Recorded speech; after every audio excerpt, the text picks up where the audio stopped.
Bom, então, atendendo ao seu pedido, eu comecei, depois de me formar geólogo em Rio Claro, em 1980, na Petrobras em 81, fiz toda aquela carreira inicial que os geólogos fazem de treinamento de cursos, no caso, na época era na Bahia, depois de estágio de campo, ou seja, trabalhando como geólogo de campo, vendo como que se furava um poço, coletava amostra, mandava para laboratório, etc. e tal, coletava testemunho, fazia teste de formação e tudo mais na bacia de Campos e na bacia do Espírito Santo, terra e mar.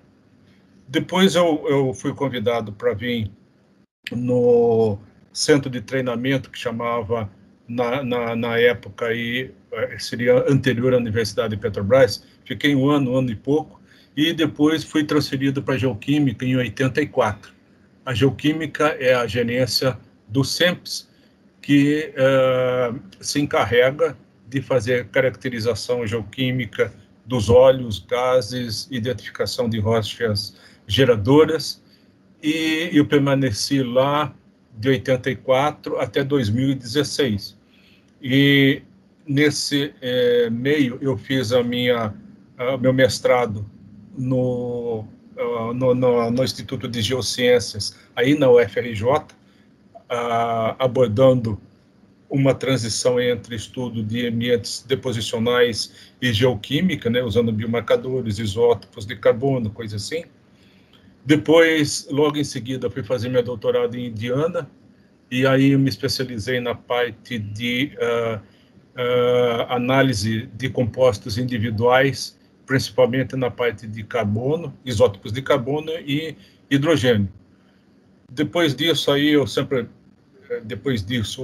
ainda, né, nesse ínterim, eu trabalhei muito na caracterização de rochas geradoras de petróleo e gás, nos blocos e bacias, né, que a Petrobras tinha a primazia da exploração. Também trabalhei um pouco fora em avaliação de alguns blocos aí fora do Brasil. Trabalhei um pouco lá com avaliação de blocos lá do Oriente Médio.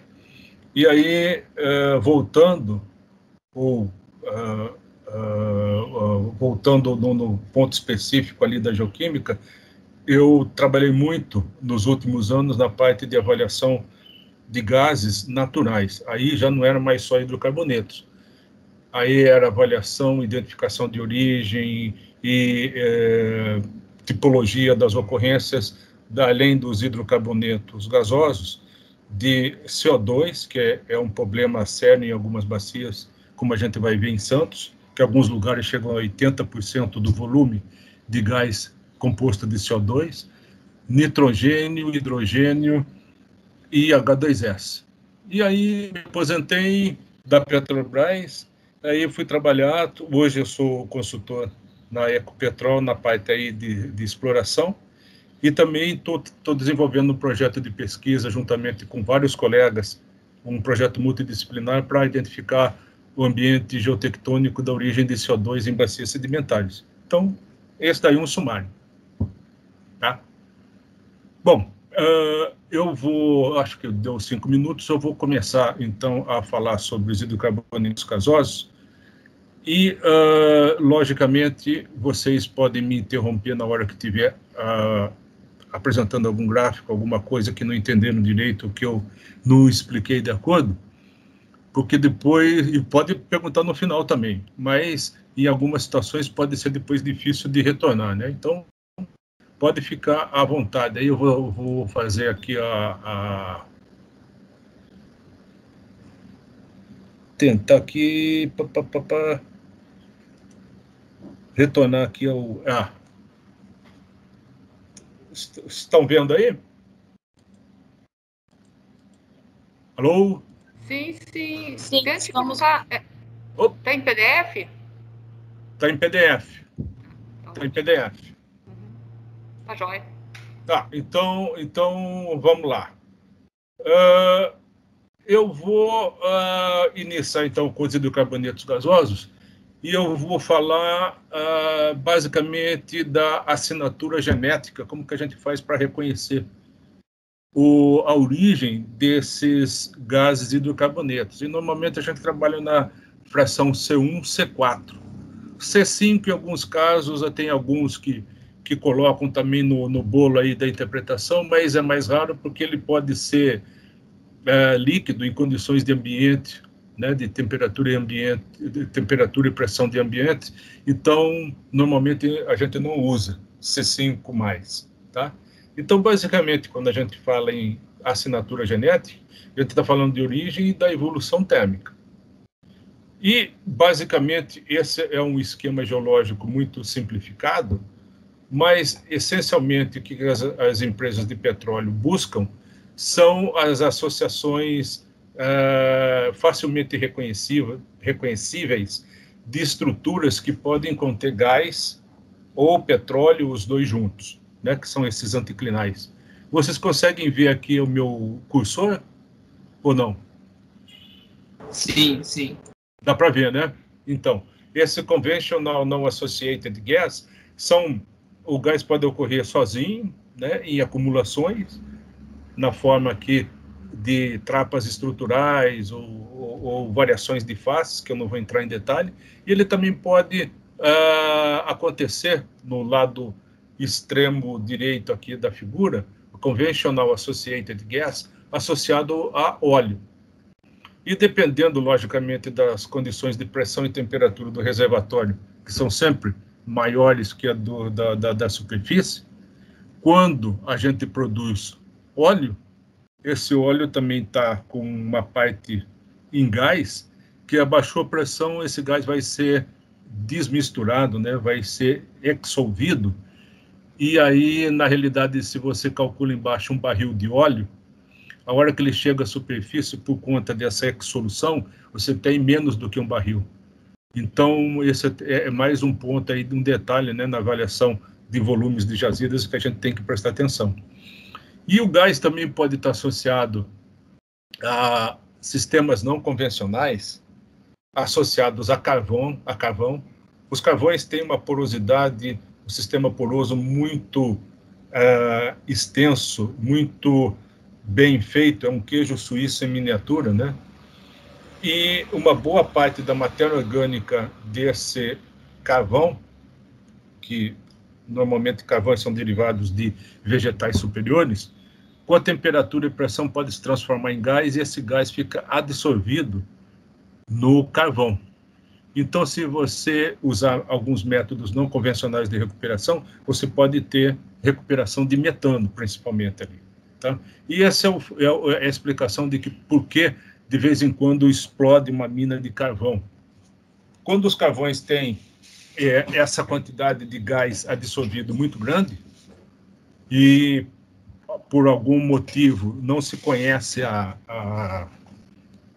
o nível de evolução térmica dele, ou não se sabe se tem gás ou não ali em quantidade, detona uma dinamite ou alguém produz uma faísca e esse gás aí explode. Então, nesses casos dessas minas aí que explodem quando estão explorando carvão, é por causa desse coal bed methane que foi explodido, né? Foi oxidado aí por alguma chama, alguma coisa assim. E tem outros tipos de acumulação de gás em situações dos folhelhos, né? Muita gente já ouviu falar de shale gas, né? Que nos Estados Unidos produziu um boom de produção. São concentrações menores e não móveis de gás dentro do folhelho que podem ser recuperadas economicamente desde que você produza fraturas e essas fraturas artificialmente produzidas drenem, permitam a passagem desse gás até os canos aí de produção, né? E aí você recupera esse gás. Só que esses gases aí de shale gas, eles têm cada poço tem uma produção muito limitada. No começo é muito grande a produção e o decaimento exponencial é muito rápido. Então, essas zonas de shale gas têm que ser furadas aí poços a centenas, dezenas, centenas. Aí causa problema ambiental, um monte de coisa que acho que não compensa agora aqui entrar em detalhe. Bom, essa é uma figura que eu fiz há um tempo atrás para publicar num livro aí de geoquímica, em que dá para separar bem o entendimento de tudo o que pode ocorrer em termos do gás especificamente. A gente tem uma parte que é o fracionamento genético, né, que é essa seta verde aí, que é o quê? É a transformação por conta da pressão e da temperatura em óleo e gás. Inicialmente óleo e depois gás. E esse estágio aí chama-se diagênese, né? Diagênese da matéria orgânica. À medida que esse querogênio vai fazendo essa transformação em volumes significativos, a gente passa para a catagênese. Então, produz óleo e produz gás, né? A maturação térmica produz, desde que a matéria orgânica esteja presente em quantidade e qualidade, gás e petróleo. Bom, mas o óleo acumulado, se esse óleo acumulado for acumulado num reservatório muito profundo e a bacia continuar a subsidir, continuar a afundar, pode atingir temperaturas que o óleo não é mais estável e vai craquear em gás. Então, pode ter gás de geração direta da matéria orgânica e gás de craqueamento de um outro hidrocarboneto com maior tamanho molecular. E o gás, depois migrando, o gás é formado numa área, ele migra em direção aos reservatórios, onde que tem estrutura. Nessa migração pode começar a causar o fracionamento pós-genético, que é o que não tem nada a ver com a formação, mas por algum processo físico, pode ter algum efeito de cromatografia natural aí ao longo da migração. Esse gás aqui, que até agora eu falei, que é gás termogênico, proveniente de matéria orgânica que foi soterrada a grandes profundidades, lá no reservatório pode receber também contribuição de metano bacteriano, quer dizer, o metano que é produzido por micro-organismos, bactérias, arqueias, e que não tem nada a ver com aquele outro gás que já estava lá. Então, pode ter uma mistura aí. E, logicamente, a composição isotópica de uma e outra é muito diferente. Quando a gente mistura, vai ter um valor aí intermediário proporcional ao volume de cada um. Quando a gente tem o gás acumulado, se a cobertura da estrutura, aquelas rochas impermeáveis, que eu falei aqui, né? Esse cinza que está aqui, não forem eficientes, uma parte desse gás pode vazar. Leakage, né? Que chama em inglês. E, logicamente, vai vazar preferencialmente o menor tamanho molecular, que é metano, e preferencialmente o metano mais leve, isotopicamente mais leve. Gás também pode ser, se for acumulado em reservatório raso, ser biodegradado, as bactérias podem atacar e destruir parte do gás como fonte de carbono para eles, né? E a gente pega a amostra de gás lá em cima no poço e com os dados de geoquímica, principalmente cromatografia gasosa, isótopos de carbono e hidrogênio, a gente vai tentar reconhecer tudo que passou aqui para trás desse gás da amostra, né? Até aonde foi o início da história, a gente vai tentar reconhecer. Então, basicamente é isso que eu vou tentar mostrar rapidamente como que a gente faz. Bom,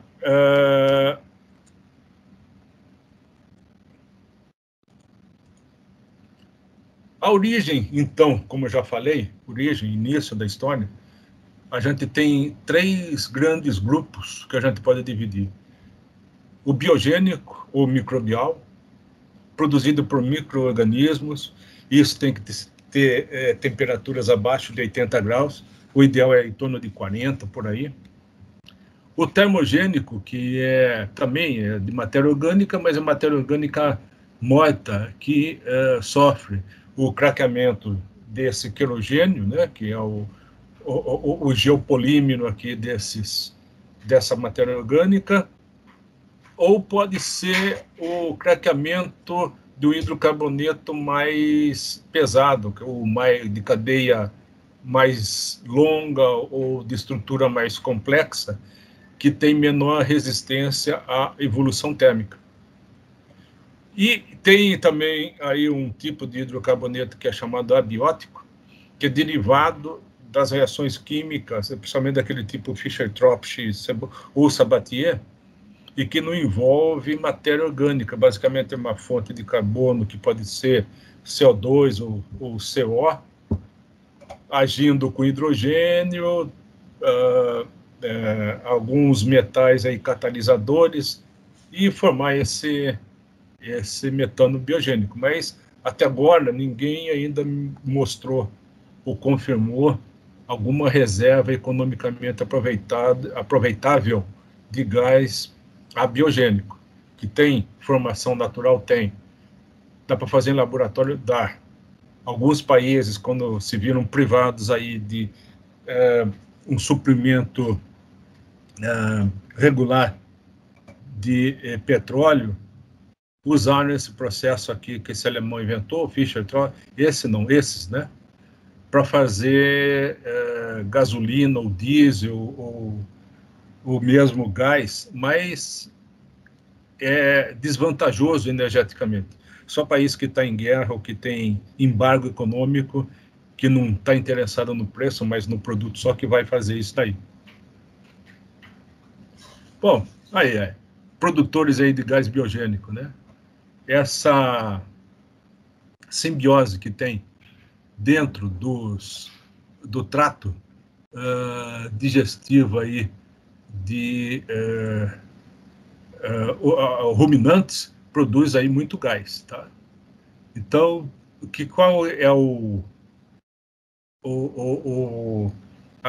quais são as características principais? Praticamente são gases, o gás é representado por metano, quase 100%. Normalmente tem composição isotópica muito leve. As temperaturas de reação são baixas, né?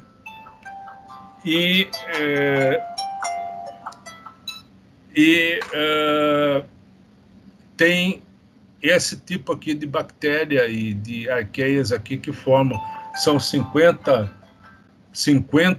espécies, pelo menos, que se conhece, que fazem esse trabalho.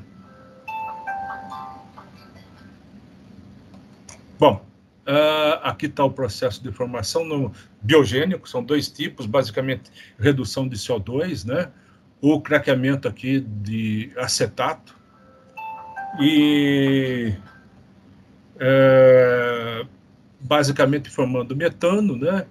Água, CO2, como outros compostos aí dessa derivação.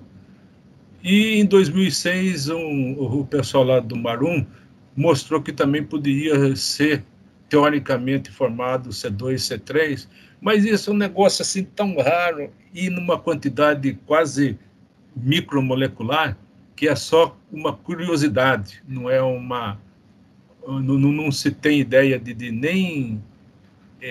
nenhum gás show com essa riqueza em C2 ou C3 derivado aí de processos biogênicos.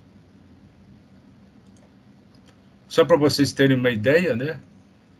Comparando com os humanos aqui, o que acontece com quais são os campeões aí de geração de metano animal. Alguns lugares aí devido à concentração de gado, gado no sentido literal da palavra, hein, pessoal?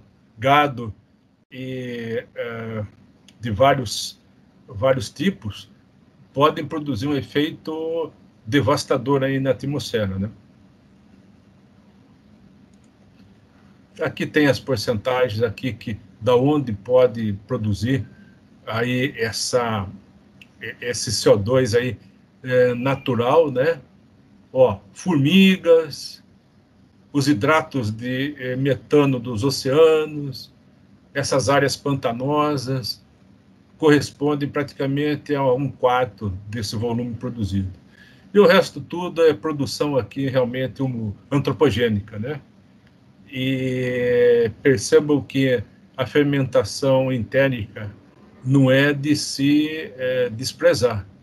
Outra coisa, aqueles resíduos de plantação de arroz, trigo, etc., de cereais, que se tiram a casca e depois, se não for usada para algum fim qualquer, só deixar apodrecer aí ou deixar na atmosfera, vai produzir também muito CO2. E assim por diante. Tá? E lógico, coal and mining, e aqui produção de óleo e gás também ainda 19%. Tá? Ainda é menos do que o total lá do natural. Bom, como que a gente faz aí para ver essa caracterização de hidrocarbonetos gasosos? Tem esse gráfico aqui do Bernard, de 78, e ó, é 78, mas não tem grandes mudanças de lá para cá com gráficos com essas duas variáveis. Então, grande predominância de metano e baixo valor isotópico de carbono do metano, normalmente é biogênico. E ao contrário, baixo conteúdo, baixo não, um conteúdo relativamente elevado C2, C3 e um range mais restrito de delta 13C é característico de metano aí termogênico, tá? Aqui tem uma série de valores aqui, de delta 13C do metano, e tem realmente uma interrogação tremenda. Existem alguns lugares do sistema solar que tem mares de metano líquido, né? Ao invés de ser água, é metano. Então, são situações ainda por, digamos assim, serem desvendadas quais são os processos, ou o processo que gerou um volume tão grande assim de metano numa situação que hoje não tem, aparentemente, vida por lá. Tá? Aqui o metano biogênico e termogênico, né, vocês veem que, eventualmente, pode ter uma sobreposição. Essa sobreposição aqui em torno de menos 50 indica, muitas vezes, mistura, tá? Mas caiu nesse menos 50, menos 52, 55, é muito difícil de se falar qual é a origem desse metano. Bom, estamos falando aqui de gás termogênico, né? O gás termogênico é o gás que apresenta um craqueamento térmico aí, produzindo hidrocarbonetos mais pesados que a matéria orgânica, né? Sempre a matéria orgânica vai perder essa parte mais leve dos derivados, né? Que vão se transformar em hidrocarbonetos. Tá? E, bom, aqui a diferença isotópica de um óleo para o querogênio, né, que a gerou, em torno de 1 parte por 1000, 2, né? E do querogênio para gás, principalmente metano, é muito maior. Tá? E craqueamento de óleo para gás, aí também tem um craqueamento, uma diferença isotópica relativamente elevada. Então, é por isso que quando a gente tem um óleo de menos 25, provavelmente o querogênio que gerou deve estar em torno de menos 24, menos 23, por aí. Já aqui, no caso do querogênio, a gente tem que descontar aqui 15 a 25 partes por 1000, no caso do metano, né? Quanto menor o tamanho da molécula, maior o fracionamento isotópico aí para os gases, tá? Tem uma série de gráficos aqui, até feito aqui pelo pessoal do IFP, o Alain Pritzhofer et al., e tem os trabalhos do Wang que aplicaram esses gráficos para mostrar a diferenciação. Até dá para ver se o craqueamento primário está relacionado aqui, desse gás, está relacionado a derivação direta do querogênio, ou se veio de óleo ou de um outro gás mais pesado. Tá? Então, não vou entrar em detalhes aqui, mas isso daqui dá uma dica se esse gás veio de um outro gás mais pesado, de um óleo, ou veio aí do querogênio. Bom, mais outro gráfico aqui, diferença isotópica de C2, C1 versus aí o logaritmo normal aí da concentração ou da abundância relativa de C2 e C3, tem os campos aqui, tudo isso são gráficos aqui que esse pessoal aqui desenvolveu a metodologia e que podem ajudar na diferenciação aí do tipo de craqueamento. O outro tipo aqui de gráfico, também para ver se é craqueamento primário ou secundário, tem os exemplos aqui das referências, né? Usando o logaritmo aí da proporção C2, C3, e aqui do C1, C2. Mesma coisa, né? Essa daqui é a receita de bolo. Quando funciona assim, não tem mistura, tá uma beleza. Bom, e logicamente também tem uso dados que são obtidos aí de evolução térmica modelada em laboratório, né? Você vê que as temperaturas aqui estão muito altas, e aqui o craqueamento aí de óleo saturado, aromáticos, resinas, asfaltenos, vai produzir uma quantidade diferente aqui de metano. Então, depois aí de calibrada a temperatura do laboratório versus o tempo e temperatura de bacias, se pode estimar também o que se pode esperar de volume de gás produzido aí por craqueamento desses hidrocarbonetos mais pesados. Os tipos de matéria orgânica que são encontrados na natureza, tipo 1, normalmente lacustre, essas bacias da margem continental, aí, óleo da bacia de Campos, Santos, são óleos aqui, em sua grande parte, mais de 90% de ambiente lacustre, e aqui tem as proporções relativas aí de metano e a fração C2+, aqui em vermelho, depois o metano tardio que é formado. Quando é tipo 2, que tem tipo 2 e tipo 2S, são matéria orgânica dos tipos depositados em ambiente marinho. Esse S é anormalmente enriquecido em enxofre. Então, a distribuição da quantidade de gás, que é quanto mais distante aqui no eixo X, mais proeminente aqui esse calombo aqui, maior a quantidade relativa desses gases. E tipo 3, que é matéria orgânica tipo carvão, vegetais superiores, que produz muito CO2 e relativamente menos compostos C2+, e muito metano.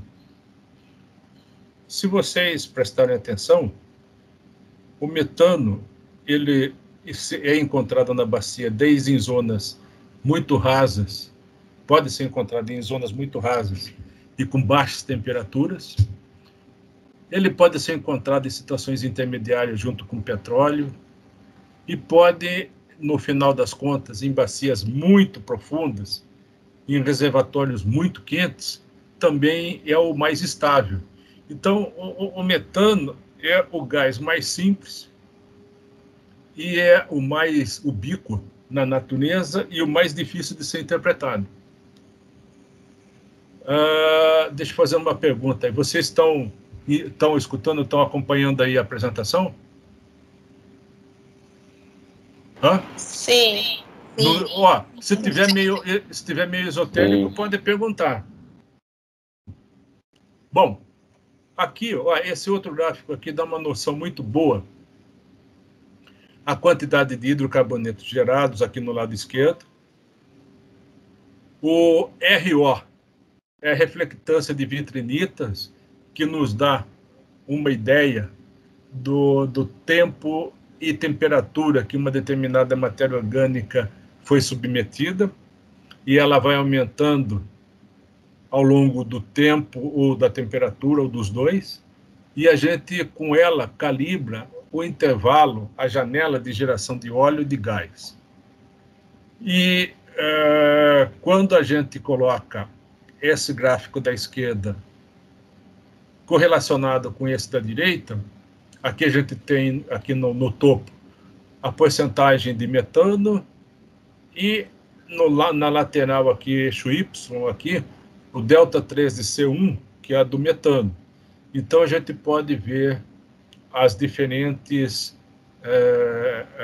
etapas de geração de metano ao longo da profundidade, ou ao longo do tempo, da temperatura, dos três juntos, né? Se for possível falar sobre isso, né?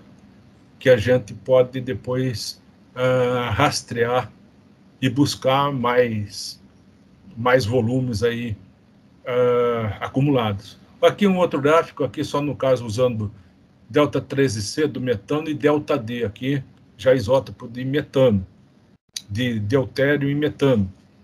E aqui as zonas em que a gente encontra termogênico de diferentes níveis de evolução térmica, o metano que é encontrado na atmosfera, o metano da redução do CO2 ou da fermentação do metil, aquele metano que eventualmente pode ser gerado pelo atrito de broca em alguns tipos de rocha, né, porque aumenta muito a temperatura e pode produzir metano de artefato. E até metano biogênico, que vem do manto, né, pode ser identificado. Aqui foi um trabalho que o Cerqueira e colegas aí, que nós fizemos aí para ver a calibração de delta 13C, delta deutério aqui de metano, nos ambientes lacustres aí do pré-sal, e para calibrar a janela de óleo e a janela de gás, né? Baseando-nos nos dados aí de delta 13C e delta 2H. Tá? Então, e os pontos vermelhos são dados reais, e os diamantes, né, os losangos, são da pirólise em microtubos, né, daquele método lá dos alemães lá de GFZ de Potsdam. Tá? Então a gente achou uma calibração boa aí. Aqui tem alguns detalhes aqui para quem que está muito curioso em saber se o nível de evolução térmica do metano. Só que isso daqui foi calibrado para as bacias alemãs, né? Então, cada bacia tem um histórico aí. Esse daqui pode ser um approach, mas não deve ser usado de modo indiscriminado, não. Aqui, um exemplo para mostrar o delta 13 do etano e do propano, e vejam que tem uma linha reta com uma correlação muito boa, aqui numa bacia brasileira, mostrando que eles são cogenéticos, e a evolução aqui de menos 40 para menos 20, está mostrando simplesmente o aumento da evolução térmica que esses gases foram gerados.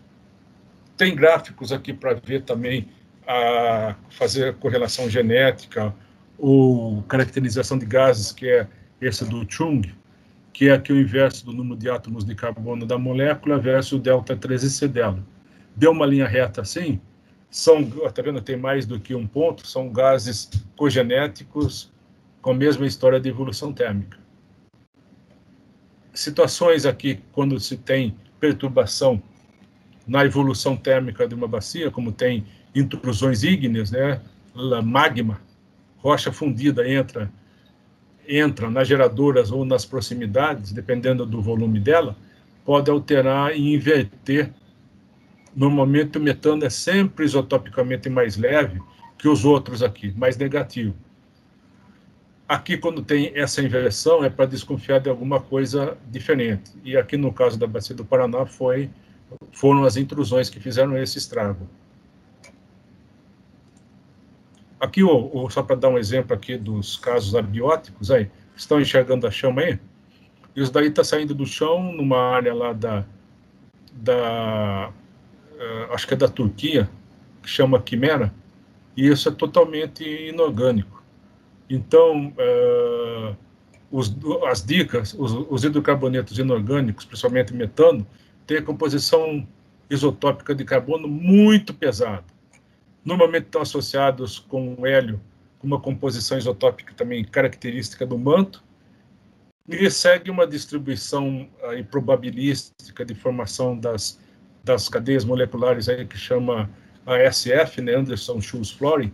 Vocês depois procurem ver aí o cara aqui que escreveu, que tem que dar um R2 aí, uma correlação muito boa para realmente confirmar esse processo. E, basicamente, o que acontece? Precisa do hidrogênio, o hidrogênio vem da serpentinização, que é um processo aqui que ocorre em rochas ultrabásicas aqui na crosta, na crosta profunda ou no manto superior. E esse hidrogênio, junto com o CO2 que pode vir do manto, pode gerar aqui hidrocarbonetos com essa tipologia que eu lhes falei. E, logicamente, tem uma variação pequena aqui, que é a reação de Sabatier, que é um francês. Basicamente, aqui, ele coloca mais alguns catalisadores aqui, que são alguns ppms ou ppbs aí de vanádio, níquel, cromo, que tem em rochas ultrabásicas, que fazem esse serviço aí. Essa ideia abiogênica vem de longa data, né, desde o século XIX, mas economicamente não tem expressão ainda. Nós fizemos testes aqui na Bacia de Santos, que é esse B, e o A foi a Bárbara Charud-Lola que fez essa separação entre gases termogênicos e biogênicos com ΔD e ΔS13C. E, logicamente, essas bacias nossas aqui com gases profundos da margem continental de Santos, né, deu próximo aqui da distribuição dos termogênicos. Então, não vejo... Tem alguns defensores da abiogênese aí em grande escala nas bacias aí brasileiras, mas eu prefiro ainda ficar com as evidências fortes aí, que não existem. Só para vocês terem uma ideia, quando que o gás é formado por craqueamento térmico, o metano sempre é mais leve que o C2, C3, C4, IC4 e NC4, que é o processo de craqueamento da molécula do querogênio. E se for reação Fischer-Tropsch, é uma imagem especular, esse vermelho. O metano fica isotopicamente mais pesado que os outros C2+ aqui. E essas situações aqui são as situações intermediárias aqui que o Alain colocou para mostrar quando tem mistura. Só para vocês terem uma ideia, no ΔS13C, que são os azuis, os traços azuis, um gás termogênico e um gás Fischer-Tropsch. E o ΔS13C, esse Murchison, são hidrocarbonetos recuperados de meteoritos, e Kidd Creek é uma mina de ouro que tem lá no Canadá, que foi recuperado esses hidrocarbonetos. Então, dá para a gente diferenciar bem cada um deles aí. Essa distribuição de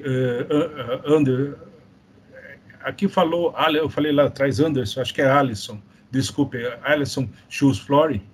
Um dos dois está errado, não sei se é Anderson ou Alisson, mas Schultz Flory está certo, que coloca aí a probabilidade da formação de parafinas e olefinas de acordo com o processo aí de seletividade molecular aí, e tem, logicamente, o metano com uma probabilidade muito, muito, muito maior de formar do que dos outros de maior cadeia molecular. Casos aqui de metano abiogênico em situações reais aí, aqui no Oriente Médio. E aqui tem toda uma distribuição de metano aqui, vocês veem aqui a simbologia magmático de alta temperatura, de Fischer-Tropsch, serpentinização, microbial, termogênico, etc. e tal, aqui, teoricamente, que pode ser encontrado em diferentes ambientes tectônicos, né? Agora, quase sempre essas quantidades desses abiogênicos é pequena. Existe também em Marte hidrocarbonetos, que tem já algumas teorias de formação, mas ainda é muito... olha que abundância em ppbs, hein, tá? Em determinadas áreas aqui da superfície. E tem lagos de metano aqui em Titã, aqui a maior lua de Saturno, devido às condições aí de pressão, temperatura, gravidade muito elevada, eles têm aqui literalmente metano na forma de oceanos, né? Esse é um lugar extremamente perigoso para se fumar. Bom, a parte pós-genética, eu sei que o adiantado da hora aqui já está indo muito grande, muito adiantado. Eu vou falar só rapidamente o que pode alterar o gás depois daquela assinatura que ele herdou da rocha geradora. Biodegradação ataca principalmente propano e N-butano, fica isotopicamente mais pesado. Ao invés desse perfil ser uma linha quase horizontal, ele sobressai.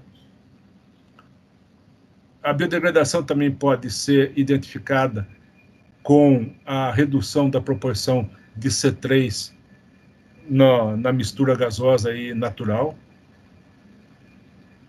A proporção C2-C1 e delta-13-C1 pode mostrar processos de vazamento da estrutura, né? Um primeiro processo, first leakage, que deu essa alterada, depois um segundo. Então, tem até uma cronologia disso aí. Vazamento, o metano que vazou do reservatório profundo e acumulou no reservatório mais raso, ele é isotopicamente bem mais leve do que o metano que ficou lá no reservatório originalmente acumulado, tá? A migração secundária pode descrever efeito cromatográfico. Aqui está neônio 21 e 22, mas também com hidrocarbonetos leves, dá para ver isso aqui de modo mais sutil. Hélio também, hélio 3, hélio 4, aqui uma região lá da bacia dos Solimões, área do Rio Urucu, leste do Rio Urucu. Dá para ver tranquilo isso aí. Tá vendo? Vai aumentando o isótopo mais leve em direção a maior distância. O gás está migrando aqui do canto aqui inferior esquerdo para o canto superior direito. Dá para ver mistura, difusão, maturidade com as proporções C2, C1 e delta-13 C1. Isso daqui é um trabalho do Prinzhofer e Pennaton. E, bom, eu vou só passar rápido. Tudo isso funciona muito bem quando a amostragem é apropriada, ou seja, usar a garrafa Swagelok, por exemplo, legal. Se usar essas outras coisas aqui, tem gente que muitas vezes usa esse saco plástico, esse isotube, o garrafa PET, sei lá, na hora, muitas vezes, a amostragem tem que ser feita de qualquer modo e não tem na hora lá alguma coisa, usa bola de capotão, o enchimento da bola de capotão, tudo isso é um desastre. Bom, eu vou parar por aqui, porque daqui para frente tem muito mais coisa. E ainda tem aqui a revisão de isótopos, que seria um workshop total. Aliás, isso daqui eu falei em 2 dias, né, numa apresentação, e tem toda aquela discussão sobre a origem de CO2, H2S, N2, hidrogênio, H2, e assim vai. Então, eu acho que para um PRH da ANP, petróleo, gás, acho que deu para vocês terem uma ideia da complexidade que é a identificação. E eu vou completar aqui essa exposição com o seguinte: importantíssimo, amostragem adequada. Segundo, equipamentos bons, calibrados e com mão de obra qualificada, que nem vocês estão fazendo aí na UFRJ. Terceiro, interpretação dos resultados por gente ou por pessoas que têm experiência nessa área, porque vocês já viram que o mesmo valor de isótopo de proporção C2C1 pode significar mais do que uma interpretação. E a hipótese mais provável vai ser aquela em que a experiência se soma ao conhecimento e a interpretação multidisciplinar, né, dentro do contexto geológico. Muitas vezes essas apresentações com gráficos assim de receita de bolo podem ser assim interessantes, mas só funciona se essas premissas forem completadas. Bom, se tiver alguma pergunta, alguma questão, e eu puder respondê-la.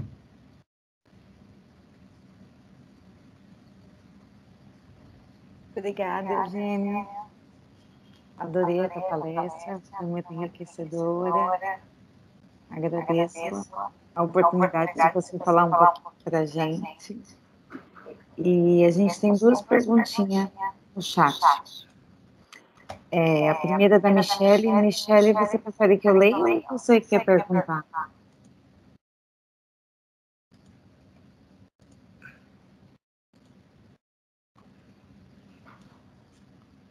Michele, vamos lá, Michele. Michele está com fome. Bom, eu vou perguntar. Eu vou perguntar as perguntinhas da Michele. Talvez ela está com problema de conexão. Coitada, isso é. Mas ela mandou escrito aí alguma coisa? Colocou. Fez pergunta bem interessante aqui. Ela ficou com uma dúvida na parte inicial a respeito das fraturas artificialmente promovidas na rocha para estimulação do reservatório. Sim. Acredito que foi quando você falou do shale gas. Sim. Ela perguntou da eficiência da remoção de gás, se ela é satisfatória dependendo do tipo de rocha. Você poderia comentar alguma coisa a respeito sobre isso? Tá, eu posso comentar. Como eu já falei, o gás que não foi expulso da rocha geradora, e uma boa parte do gás pode ficar trapeado lá dentro, pode ser removido por processos aí artificiais. E quais são esses processos? Fraturamento. Como se fratura isso? No intervalo de rocha que você tem já o conhecimento que tem esse gás, é feito um poço, provavelmente o mais comum, ou provavelmente, não, certamente o mais comum é um poço horizontal, quer dizer, ele começa vertical, mas depois ele desvia horizontal para cobrir uma área maior. E aí é feita uma pressão, são bombas de compressão muito fortes, que injetam água e polímeros, umas bolinhas de polímero, que a hora que a pressão expande, naturalmente fratura as rochas, as bolinhas entram, e depois, quando cessa a pressão, a rocha não se recupera, ela fica com as fraturas abertas. Essas fraturas abertas vão permitir que o gás saia e seja recuperado. Como eu falei, a duração de um poço desse tipo é rápida, a duração é pequena, produz muito no começo e já depois de pouco tempo, por isso que tem que ser perfurada as dezenas numa área. E, logicamente, para viabilizar economicamente, devem ser poços rasos e baratos. E, logicamente, toda essa exploração é feita onshore, em terra. E, no caso dos Estados Unidos, existem também toda uma infraestrutura de gasodutos e tudo que viabiliza o aproveitamento desse gás. E tem também subsídios, que eu não sei quanto e nem como funciona, mas que na era Trump ou na era pré-Trump eram significativos. Então, basicamente é isso. Sim, dá para recuperar, dependendo das condições de contorno economicamente viável. mas tem todos esses senões. E como contrapartida pode trazer, se não for bem feito esse fraturamento e a exploração, contaminação de aquíferos, ou por produtos da lama ou até por gás. Tem alguns casos nos Estados Unidos que abriram torneira de água, torneira dentro de casa, assim, para sair água, que era de aquífero, e se riscava aí o fósforo, pegava fogo, né? Quer dizer, contaminaram com metano. Mas isso também é outra história, né? Todo o processo de exploração, se mexeu com a natureza, se não for muito bem estudado e cuidado, pode trazer algum problema sério. Pronto. Próxima. Obrigada, Eugênio. Resolveu? Cristiane, minha Oi. internet está caindo toda hora, mas eu posso comentar rapidinho? Claro. Eugênio, obrigada Oi. pela explicação, pela sua apresentação. Eu achei bem interessante essa parte que você falou. E aí, em relação ainda à minha pergunta, a questão da fratura artificial, né? Ela vai variar muito em função do tipo de rocha, né? Eu fiquei muito na dúvida nesse sentido, porque eu fiquei pensando assim, a depender do tipo de rocha, se for uma arenítica ou se for uma carbonática, que apresenta um arranjo poroso bem variado, né? Então, como seria assim, deve ter, né, uma forma específica de promover esse fraturamento, né, para que essa eficiência de remoção de gás seja a máxima possível. Aí é muito nesse sentido, mas obrigada desde já pela explicação. Então, deixa eu complementar. Eu não estava querendo entrar muito em detalhe, mas na realidade eu estava falando de shale gas. Shale são argilas, né, rochas de granulação muito fina. E na realidade, nem todos os folheiros se prestam para esse tipo de fraturamento. Eles têm que ter uma determinada porcentagem de calcita, né? Ou de sílica dentro dele. Então, sílica numa forma um pouco de granulação, talvez um pouquinho maior do que de argila. Senão não funciona o fraturamento. É por isso que tem muitas áreas, inclusive até aqui no Brasil, que o comportamento do folheiro vai ser plástico e não rúptil. Então, não vai fraturar. E tem outra coisa também. Esse fraturamento é baseado na parte estrutural da bacia. Todas as bacias têm o mapeamento das zonas preferenciais de falha e de descontinuidades, que se refletem também desde da macroescala até a microescala. Então, é feito aqueles gráficos lá que usam lá coeficiente de Poisson e aquelas variáveis lá de ruptura de resistência de materiais, para ver a direção preferencial o sigma 3, né, que é a parte mais fraca, das três direções ali de um determinado corpo, para fazer esse fraturamento. Não é feito assim a galega, não. É feito um estudo antes da direção preferencial de fraturamento, de fraqueza, das linhas de fraqueza da bacia, para ver. E tem que ter composição específica do folheiro, senão ele não vai funcionar, não vai fraturar, vai se modelar, ou vai se modificar plasticamente e não rúptil, o comportamento não rúptil. Tá? Pronto, é isso.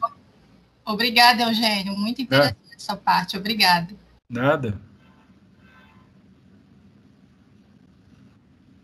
Obrigada, Eugênio. A gente tem mais uma perguntinha aqui no chat. Sim. A Nayana agradeceu pela apresentação e ela tem duas perguntas. Sim. A primeira é sobre a sua carreira e a segunda apresentação em si, sobre a carreira. Uhum. Quais as atribuições de um consultor, né? Quais seriam os requisitos para se tornar um? E depois ela gostaria de saber um pouco mais sobre o slide número 25, que é a respeito da relação entre a maturação do poço e o teor do metano. Bom, para se tornar um consultor, bom, primeiro, obviamente, tem que ter experiência na área que vai ser consultor e conhecimento. E tem que ser conhecido também de uma certa maneira. E, bom, eu tenho publicado ainda, não parei de publicar trabalhos técnicos, né? Peer review papers. Todo ano tem 1, 2, nessa área específica de geoquímica, ou agora na parte de origem de CO2, né, esses ambientes tectonicamente mais complicados aí da Bacia de Santos. Então, basicamente é isso, conhecimento, experiência, e casar esse conhecimento e experiência à demanda desse conhecimento específico por alguém que queira completar o seu quadro ou aprimorar os seus conhecimentos nessa área. E o slide 25 deixa eu ver se eu me recordo. Deixa eu colocar de novo, porque eu não sei se...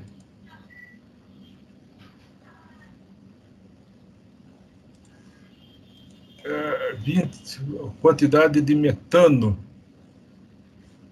Puta, agora eu não sei qual que é o 25. Qual que era a figura mesmo? É sobre a relação entre a maturação do poço e o teor de metano. Deixa eu ver aqui se eu acho. É esse? É o anterior, professor. Esse? Isso. Ó, a gente tem metano em cinza, mostrando aqui, no topo aqui da figura, o metano da diagênese, o metano biogênico. Tem esse metano amarelo aqui, representado em amarelo, que é o metano da zona senil, quando os hidrocarbonetos líquidos não são mais estáveis. Mas nesse vermelho que está aqui, ele também aparece. Na realidade, o metano, ele, do início ao fim de um perfil de poço, de um perfil geológico, você pode encontrar metano. O que vai variar é a origem dele. Aqui foi colocado o que é o predominante, o que aparece, que tem mais significância. Então, por isso que apareceu em vermelho aqui esse C2H6, que é o etano, mas na realidade não é só etano também, é etano, propano, butano, coisa assim. E o CO2, aqui do tipo 3, que apareceu em azul, e um pouquinho no tipo 2, é da descarboxilação da matéria orgânica, também durante a diagênese. E que no tipo 2S e no tipo 1 não é significante. Então, eu não sei especificamente o que você estava querendo saber, se eu lhe respondi. Olha, aqui do lado do esquerdo, se tem a temperatura normalmente encontrada nessas profundidades aqui, que são crescentes, não está indicado, mas são da ordem de alguns quilômetros, e esse RO é a reflectância da vitrinita, desde 0,5% até 1,4%, que seria aqui, digamos, meio até 1,4% seria basicamente aqui a janela em que os hidrocarbonetos líquidos podem coexistir com esses gases também.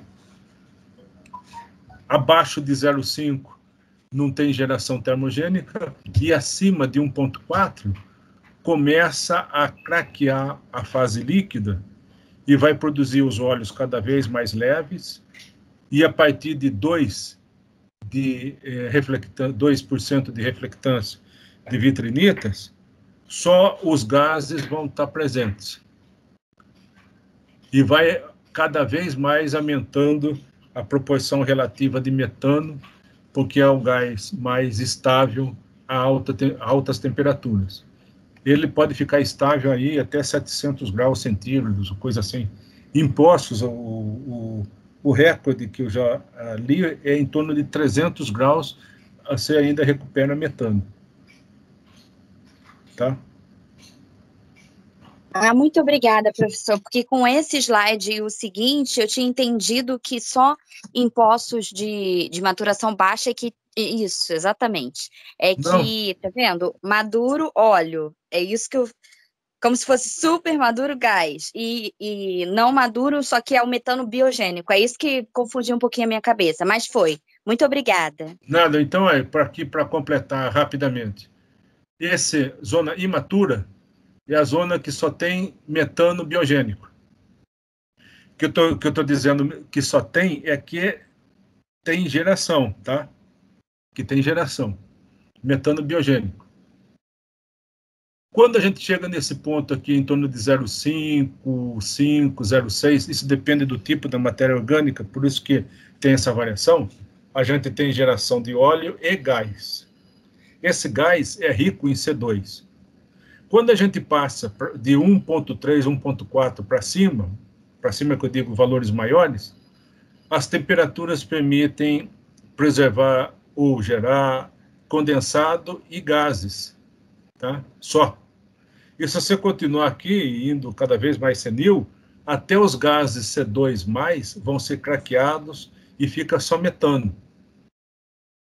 Tá? Mas metano se tem desde o início até o fim aqui da história.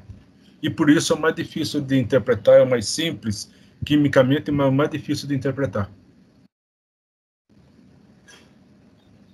Tá bom? Muito obrigada, tá, professor? Excelente apresentação, muito bem explicada e parabéns. Obrigado.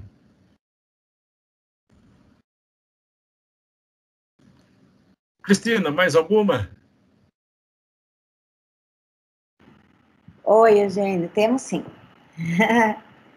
O povo está interessado. A professora Jussara, ela está perguntando, aproveitando a pergunta da Dayana,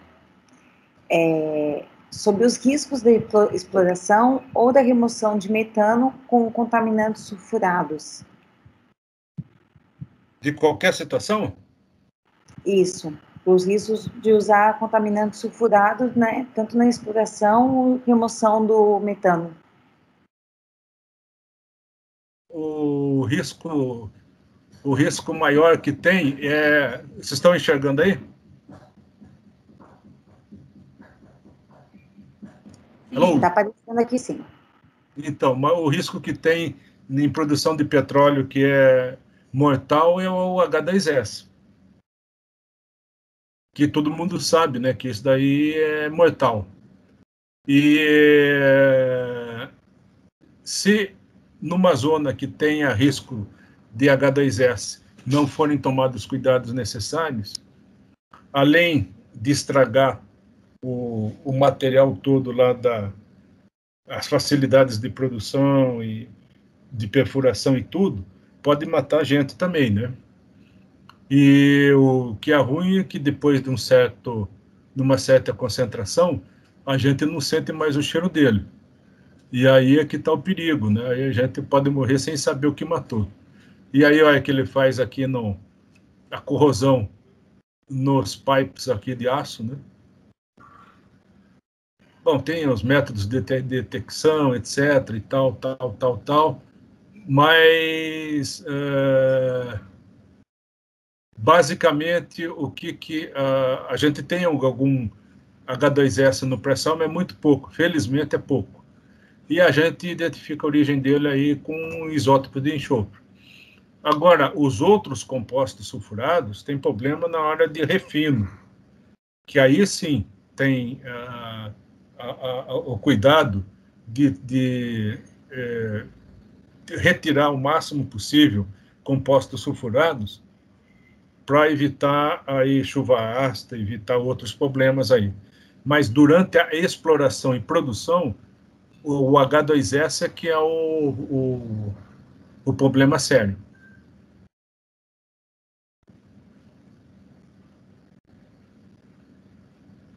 Obrigada, Eugênio. Respondi? A professora Jussara agradeceu, né? E eu vou ter uma perguntinha também, Eugênio. Sim, pergunta. Pergunta de químico, né? Especialmente químico analítico, né? Certo. Como que a coleta da amostra, Eugênio, ela afeta depois, na hora que nós vamos analisar a composição isotópica?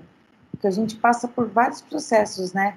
A coleta, depois eu vou fazer a minha injeção no cromatógrafo e a gente sabe que pode ter discriminação, né, nesses recipientes, microvazamentos e etc. É por isso que tem que usar a garrafa de alta performance, essa tipo Swagelok aí, que é a prova de vazamento. A gente tem até exemplos aí de gases nobres que foram preservados. O hélio é o gás aí que é mais fácil de escapulir aí do container. Mesmo o hélio, a gente conseguiu fazer análise isotópica muito boa, muito confiável. Então, tomando cuidado e usando material de coleta também adequado, manuseando a amostra de acordo, não tem problema de fracionamento assim por manipulação. E outra, você faz como é que fica a amostragem no campo? Bom, essas amostras todas de gás que a gente usa é feita diretamente com teste de formação, quer dizer, no intervalo que foi encontrado, se desconfia que tem petróleo ou gás, é descida uma coluna que isola aquele intervalo e coloca aquele intervalo em comunicação com a superfície. Então vai sair o gás, óleo, água, tudo que tiver em superfície. Logicamente que isso daí é controlado para não ter blowout, né? Mas aí tem, saindo, a gente pega no separador o gás. Ou pode, se for zona já de produção, ir direto na árvore de Natal, que é aquela construção que em superfície você pode fazer a amostragem, purga um pouco ali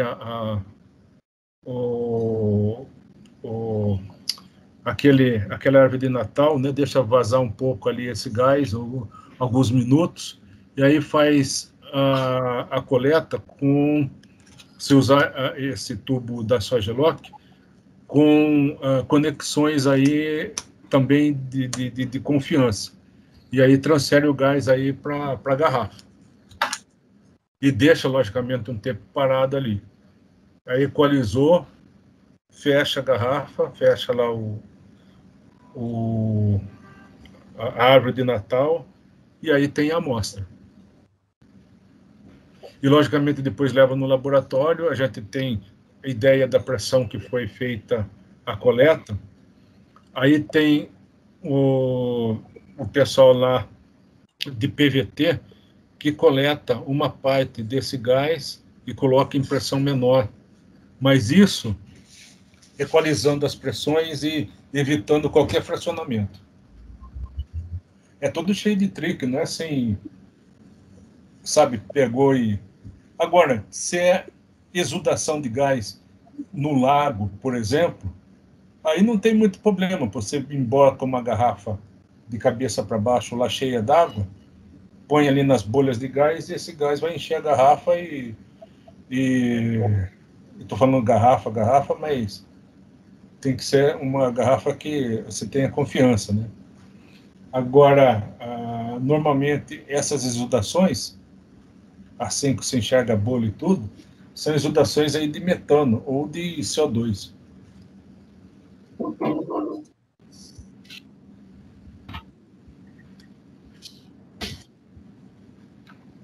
Irmão sabe. Oi? Não ouvi. Obrigada, Eugênio. Eu consegui entender, né? Tem que ser tomados cuidados e é tudo possível, cheio de... né? É viável. É, né? Tudo cheio de truque. É. Truque no bom sentido, né? São procedimentos padrão. Uhum, sim. Tem os métodos padronizados para fazer isso aí. Uhum. O Jean queria fazer alguma pergunta? Eu vi que abriu o microfone. Não sei se foi sem querer ou não. Então tá, Eugênio, eu acho que a gente estourou o nosso tempo um pouquinho aqui. Obrigada por sua apresentação, foi riquíssima. Foi extraordinário, nós não tínhamos tido palestra sobre gás ainda. Eu agradeço muito. E se você puder deixar algum contato para a gente, Michele pediu algum contato, caso surjam algumas dúvidas. Você tem meu e-mail. Tá, vou divulgar o e-mail. Você tem e-mail. Se eu receber alguma questão, dependendo do tamanho dela, eu respondo na hora. Depende também do meu tempo, mas pode mandar que de uma forma ou outra eu tento responder. Tá, okay. E obrigado aí pela atenção.